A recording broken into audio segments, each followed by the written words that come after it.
بسم اللہ الرحمن الرحیم۔ بسم اللہ الرحمن الرحیم۔ السلام علیکم ورحمۃ اللہ وبرکاتہ۔ امید ہے تمام احباب خیر و عافیت سے ہوں گے۔ آج جلالین ثانی کا سبق نمبر 46 ہے اور اس سبق کے اندر ہم سورہ حجرات کی آیت نمبر 7 اور 8 کا ترجمہ اور تفسیر پڑھیں گے۔ پہلے آیت کا ترجمہ دیکھ لیں۔ وَاعْلَمُوا أَنَّ فِيكُمْ رَسُولَ اللَّهِ لَوْ يُطِيعُكُمْ فِي كَثِيرٍ مِّنَ الْأَمْرِ لَعَنِتُّمْ وَلَكِنَّ اللَّهَ حَبَّبَ إِلَيْكُمُ الْإِيمَانَ وَزَيَّنَهُ فِي قُلُوبِكُمْ وَكَرَّهَ إِلَيْكُمُ الْكُفْرَ وَالْفُسُوقَ وَالْعِصْيَانَ أُولَئِكَ هُمُ الرَّاشِدُونَ۔ اللہ تبارک و تعالیٰ فرماتے ہیں یہ بات اچھی طرح سمجھ لو کہ تمہارے درمیان اللہ کے رسول موجود ہیں۔ لو یطیعکم فی کثیر من الامر، اکثر باتوں میں اگر وہ تمہاری بات مان لیں، بہت سی باتیں ایسی ہیں جن میں اگر وہ تمہاری بات مان لیں، لعنتم تو تم مشکل میں پڑ جاؤ۔ ولکن اللہ حبب الیکم الایمان، لیکن اللہ نے تمہارے دل میں ایمان کی محبت ڈال دی ہے، وزینہ، اور اسے تمہارے دلوں میں پرکشش بنا دیا ہے، فی قلوبکم، تمہارے دلوں میں، وکرہ الیکم الکفر والفسوق والعصیان، اور تمہارے اندر کفر کی، گناہوں اور نافرمانی کی نفرت بٹھا دی ہے۔ اولئک ھم الراشدون، ایسے لوگ ہی ہیں جو ٹھیک ٹھیک راستے پر آ چکے ہیں۔ اس سے اگلی آیت ہے فضلا من اللہ ونعمہ واللہ علیم حکیم، جو اللہ کی طرف سے فضل اور نعمت کا نتیجہ ہے۔ واللہ علیم الحکیم، اللہ علم کا بھی مالک ہے اور حکمت کا بھی مالک ہے۔ عزیز طلبہ، اس آیت کا تعلق جو ہے وہ جو پہلی آیات کے اندر بیان ہوا، یا ایھا الذین آمنوا لا تقدموا بین یدی اللہ ورسولہ، اس کے متعلق ہے۔ یہ جو آیت ہے وَاعْلَمُوا أَنَّ فِيكُمْ رَسُولَ اللَّهِ، مطلب اس کا یہ جو ہے وہ یہ ہے کہ سورت کے شروع میں جو حکم دیا گیا تھا اس کا یہ مطلب نہیں تھا کہ صحابہ کوئی رائے نہیں دے سکتے، بلکہ رائے قائم کرنے کے بعد اس پر اصرار کرنے سے منع کیا گیا تھا اس آیت کے اندر۔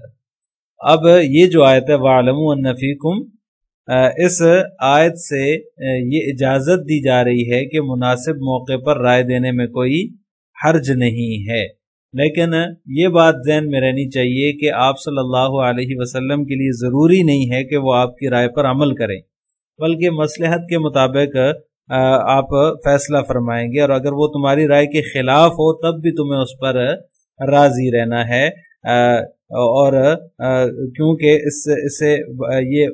جو ہے وہ نقصان کا اندیشہ ہے کہ اگر تمہاری رائے پر عمل کر لیا جائے تو اس میں تمہارا اپنا ہی نقصان ہے، لعنتم، تو تم مشکل میں پڑ جاؤ گے۔ جیسا کہ اس سے پہلی آیت کے اندر گزرا، حضرت ولید بن عقبہ رضی اللہ تعالیٰ عنہ کا واقعہ کہ وہ یہ سمجھے تھے کہ بنو مستلق جو ہے وہ لڑائی پر آمادہ ہیں، ان کو جو ہے وہ قتل کر دیں گے، تو اس وجہ سے انہوں نے آ کر یہ خبر دے دی کہ وہ لڑائی پر آمادہ ہیں۔ اب اگر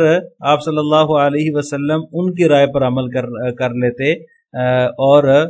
چونکہ ان کی رائے اس وقت یہی بنتی تھی کہ وہ تو لڑائی پر آمادہ ہیں، آپ بھی ان کے ساتھ جو ہے وہ لڑائی کے لیے لشکر روانہ فرمائیں، تو ان کی رائے یہی ہو سکتی تھی نا اس وقت۔ تو اگر ان کی رائے پر جو ہے وہ عمل کر لیا جائے، یا پھر جب انہوں نے آ کر خبر دی تو صحابہ کرام نے جب یہ سنا کہ بنو مستلق جو ہے وہ زکوٰۃ دینے سے انکاری ہو گئے ہیں، اسلام کو انہوں نے انکار کر دیا ہے، وہ مرتد ہو گئے ہیں، تو صحابہ میں اشتعال پیدا ہوا کہ ان سے تو قتال کرنا چاہیے۔ تو اس صورت میں لو یطیعکم فی کثیر من الامر، بہت سی باتیں ایسی ہیں جن میں اگر تمہاری اطاعت آپ صلی اللہ علیہ وسلم کریں تو اس میں لعنتم، تم خود ہی جو ہے وہ نقصان میں ہوگے، تمہیں نقصان اٹھانا پڑے گا، تمہیں نقصان پہنچنے کا اندیشہ ہے۔ لہذا جس طرح اس معاملے میں ہوا ایسے اور بھی معاملات میں ہو سکتا ہے، تو اس لیے اس آیت میں یہ بتایا جا رہا ہے کہ تمہارے اندر رسول اللہ صلی اللہ علیہ وسلم موجود ہیں، آپ رائے ضرور دیں، لیکن اس رائے کے بعد یہ ضروری نہیں ہے کہ آپ صلی اللہ علیہ وسلم اس کے مطابق فیصلہ بھی کریں، تمہیں اس پر اصرار نہیں ہونا چاہیے، اس پر یہ نہیں کہ تمہاری رائے ہی مانی جائے، بلکہ آپ صلی اللہ علیہ وسلم مصلحت کے مطابق جیسے چاہیں گے اس پر عمل کریں گے۔ وَاعْلَمُوا أَنَّ فِيكُمْ رَسُولَ اللَّهِ، اللہ جل شانہ نے اس آیت کے اندر ایک بہت بڑا انعام یاد دلایا ہے کہ تمہارے اندر اللہ کا رسول موجود ہے، جیسے جو ہے وہ اللہ تبارک و تعالیٰ نے فرمایا لقد من اللہ علی المؤمنین اذ بعث فیہم رسولا من انفسہم، کہ ہم نے آپ پر رسول بھیجا جو تمہارے اندر ہی سے ہے، تو لہٰذا ایسا رسول اللہ تبارک و تعالیٰ نے مبعوث فرمایا جو تمہارے اندر ہی سے ہے، کوئی باہر سے نہیں ہے۔ تمہارے اندر رسول کا موجود ہونا یہ بھی اللہ تعالیٰ کا بہت بڑا انعام ہے اور جو ہے وہ اس کا احسان ہے۔ لہٰذا ہمارا رسول جو تمہیں حکم دے تو اس میں وہ اپنی مصلحت کے مطابق ہوتا ہے، اس میں تمہیں جو ہے وہ اپنا مشورہ جو ہے وہ اس پر اصرار نہیں کرنا چاہیے، اور تمہارے مشورے کا ماننا بھی آپ صلی اللہ علیہ وسلم کے لیے ضروری نہیں ہے۔ اگر تمہارے مشورے پر عمل نہیں ہوتا تو تمہیں جو ہے وہ اس کے اوپر ناراض نہیں ہونا چاہیے۔ بہت سی ایسی باتیں ہوتی ہیں کہ اگر تمہاری رائے قبول کر لی جائے تو لعنتم تم مشقت میں پڑ جاؤ گے۔ اس سے آگے فرمایا کہ تمہارے دلوں میں اللہ تبارک و تعالیٰ نے ایمان کو جو ہے وہ یعنی ایمان کی محبت ڈال دی ہے اور اس کو تمہارے دلوں میں مزین فرما دیا ہے، یعنی کہ اللہ تبارک و تعالیٰ بطور احسان کے یہاں پر یہ فرما رہے ہیں کہ تمہارے دلوں میں ایمان کی محبت ڈال دی ہے اور اس کو مزین فرما دی ہے، تمہارے دل نور ایمان سے منور ہیں۔ تو لہٰذا ایسا مومن جس کا نور ایمان سے دل منور ہوتا ہے وہ کبھی بھی کسی بھی قیمت پر ایمان کی نعمت سے محروم ہو جانے پر راضی نہیں ہوتا۔ آگے اللہ تبارک و تعالیٰ وَكَرَّ إِلَيْكُمُ الْكُفْرَ وَالْفُسُوقَ وَالْعِصْيَانَ فرما رہے ہیں کہ تمہارے دلوں میں کفر، فسق اور نافرمانی کی نفرت بٹھا دی ہے، مکروہ بنا دی ہے ان چیزوں کو، کہ تمہیں کفر سے بھی نفرت ہے اور گناہوں سے بھی نفرت ہے۔ حدیث میں آتا ہے رسول اللہ صلی اللہ علیہ وسلم نے ارشاد فرمایا جس شخص کے اندر 3 چیزیں ہوں وہ ایمان کی مٹھاس کو پا لے گا۔ نمبر 1، پہلا شخص وہ ہے جس کے نزدیک اللہ اور اس کا رسول صلی اللہ علیہ وسلم ہر چیز سے بڑھ کر ہو، یعنی ہر چیز سے بڑھ کر وہ اللہ اور اس کے رسول سے محبت کرنے والا ہو۔ نمبر 2، دوسری چیز جو جس شخص کے اندر پائی جائے گی تو اس کو ایمان کی مٹھاس نصیب ہوگی، وہ شخص ہے جو کسی سے صرف اللہ کے لیے محبت کرے تو ایسے شخص کو بھی ایمان کی مٹھاس نصیب ہوتی ہے۔ تیسرا وہ شخص ہے کہ کفر سے نکلنے کے بعد واپس جانے کو اتنا ہی برا سمجھے جتنا آگ میں ڈالے جانے کو مکروہ سمجھتا ہے، یعنی کہ اگر جس طرح اسلام اس نے قبول کر لیا تو اسلام قبول کرنے کے بعد دوبارہ جو ہے وہ کفر کی طرف جانا اس کو ایسے لگے جیسے کہ آگ میں ڈالا جا رہا ہو، تو آگ میں ڈالے جانے کو ہر کوئی مکروہ سمجھتا ہے۔ تو لہٰذا ایسے 3 اشخاص جو ہیں ان کو حدیث کے مطابق ایمان کی مٹھاس نصیب ہوتی ہے، یہ بخاری کی روایت ہے۔ اور پھر آگے فرمایا اولئک ھم الراشدون، جن لوگوں کے دلوں میں ایمان محبوب ہوتا ہے،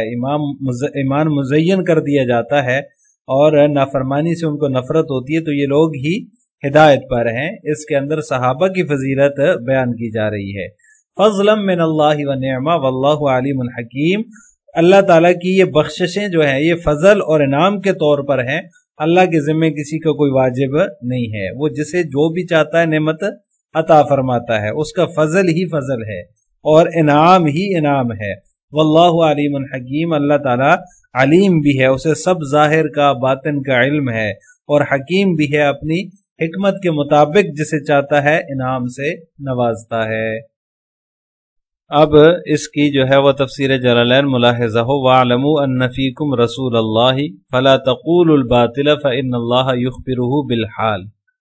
جان لو تمہارے اندر رسول اللہ صلی اللہ علیہ وسلم موجود ہیں۔ اس کی تفسیر میں مصنف فرماتے ہیں تو لہٰذا کوئی باطل بات نہ کہو، کوئی غلط بات نہ کہو، فَإِنَّ اللَّهَ يُخْبِرُهُ بِالْحَالِ، کیونکہ اللہ تبارک و تعالی اس کی حقیقت حال کی خبر آپ صلی اللہ علیہ وسلم کو دے دے گا، وحی کے ذریعے اللہ تبارک و تعالی ان کو بتا دے گا۔ لَوْ يُطِيعُكُمْ فِي كَثِيرٍ مِّنَ الْأَمْرِ الَّذِي تُخْبِرُونَ بِهِ عَلَى خِلَافِ الْوَاقِعِ فَرُتِّبَ عَلَى ذَلِكَ مُقْتَضَاهُ، بہت ساری باتیں ایسی ہیں کہ اگر اس میں تمہاری اطاعت کی جائے، الَّذِي تُخْبِرُونَ بِهِ عَلَى خِلَافِ الْوَاقِعِ، یعنی بہت ساری ایسی باتیں ہیں، یہ اس کی تفسیر فرما رہے ہیں مصنف کہ جن کی تم خلاف واقعہ خبر دیتے ہو، تمہاری اگر اس میں اطاعت کی جائے تو فرتب علی ذلک مقتضاہ، تو پھر اس پر اس کا مقتضا بھی مرتب ہو جائے گا۔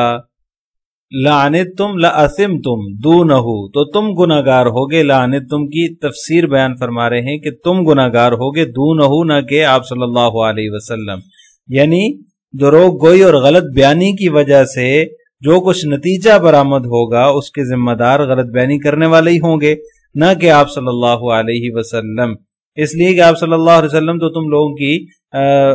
جو ہے وہ گواہی پر جو ہے وہ فیصلہ کرنے پر مجبور ہیں، اس لیے وہ نہیں ہوں گے بلکہ تم گناہگار ہوگے۔ اسم التسبب الی المرتب،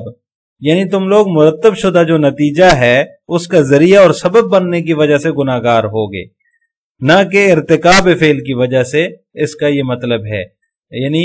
مصنف نے اس کا معنی یہ کیا ہے کہ تم گناہگار ہوگے۔ پھر آگے اس کی تفسیر ذکر کی ہے کہ آپ صلی اللہ علیہ وسلم نہیں ہوں گے، کیونکہ جو کوئی غلط بیانی کرتا ہے تو اس کا نتیجہ غلط بیانی کرنے والے پر ہی آتا ہے، یعنی کہ جو غلط بیانی کرے گا وہی اس دروغگوئی کا ذمہ دار ہوگا، غلط بیانی کا ذمہ دار ہوگا۔